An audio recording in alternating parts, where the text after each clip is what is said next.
میخوای کاری کنی چت جی پی تی محتوای سایت تو بخونه، نه فقط بخونه، بهش استناد هم بکنه. برخلاف تصور خیلیا، چت جی پی تی خودش نمیتونه بره سراغ محتوای سایت ها، اما یه راه حل رسمی و ساده وجود داره. چت جی پی تی برای خوندن محتوای وبسایت ها به نتایج جستجوی بینگ تکیه میکنه و چون مایکروسافت هم پشت بینگ و شریک اوپن ای آی، این اتصال واقعی و کاملا کاربردیه. پس اگه سایت توی بینگ دیده بشه، احتمال زیادی است که چت جی پی تی ازش استفاده کنه. مراحلش هم خیلی ساده است. بهت میگم این مراحل رو دنبال کن با من و سایت تو وصل کن به بینگ برای دسترسی دادن به چت جی پی تی. این در اصل همون یه موتور جستجویه که مال مایکروسافته، این گوگل. خب مرحله به مرحله بخوایم پیش بریم، اول گوگل رو باز کنید. شما گوگل رو باز میکنید، سرچ میکنید بینگ وبمستر تولز.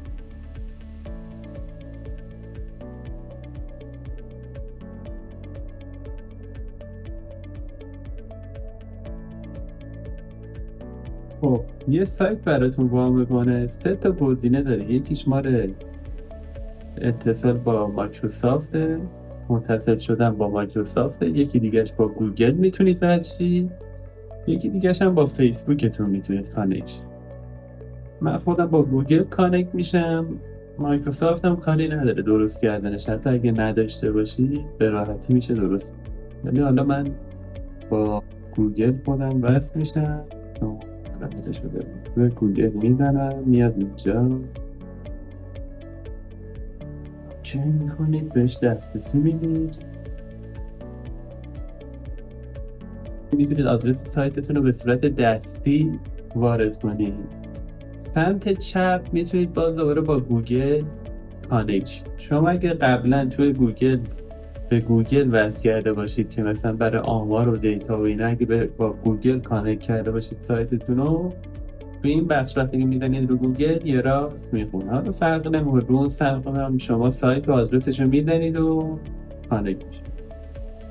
حالا میگم من باز با گوگل یه بار این کار رو انجام و قسمت گوگل میدنید، میاد و خیلی مراحل ساده‌ای داره. چند لحظه صبر میکنید که توسط سایت بینگ ایندکس بشه.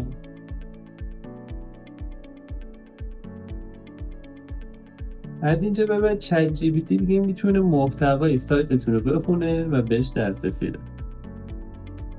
یه کنترل پنلی هم ببینید بهتون میده که خیلی راحت میتونید یه سری دیتا و آمار بگیرید که بازدید سایتتون چطور بوده. و این ویدیو رو سیو کن و برای دوستات که سایت دارن بفرست. توی این مجموعه قرار کلی آموزش‌های ساده ولی کاربردی در مورد هوش مصنوعی و ابزارهای نوین بدید که شاید هیچ جای دیگه ندیده باشید.